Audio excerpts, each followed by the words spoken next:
Hey, what's up guys? Today's video I'm going to show you how to fix Microsoft Edge page cannot be reached. So if you're facing that problem, you're going to have to immediately close your Microsoft Edge. Once done, after a couple of seconds, restart your Microsoft Edge from the below search button here.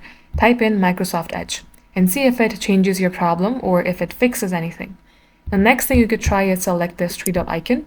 Scroll below, select Settings. Under Settings, select Privacy, Search and Services.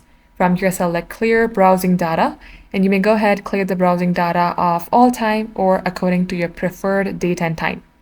Once you do that, you will see extensions. Select Extensions, and if you see any extensions that you no longer need, go ahead and remove them. At times when you have some fishy extensions, this might also cause your browser to not work. So go ahead, clear that extensions, then close your Microsoft Edge, restart your PC, and it will definitely fix the problem. Thank you for watching.